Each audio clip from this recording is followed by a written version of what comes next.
L'accordo siglato oggi in prefettura è lesivo della dignità dei padovani. Va all'attacco il sindaco Bitonci alla notizia del protocollo firmato in prefettura che consentirà l'accoglienza dei profughi nelle famiglie a cui verranno date per questa ospitalità 450 euro mensili.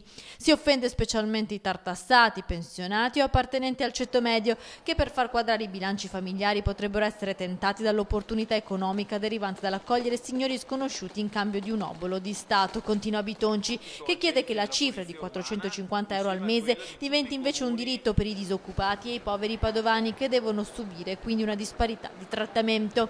Il sindaco di Padova vuole un incontro urgente con la prefettura e il governo per farsi promotore di un'iniziativa che favorisca l'accoglienza e aiuto economico per i più bisognosi fra gli appartenenti della nostra comunità.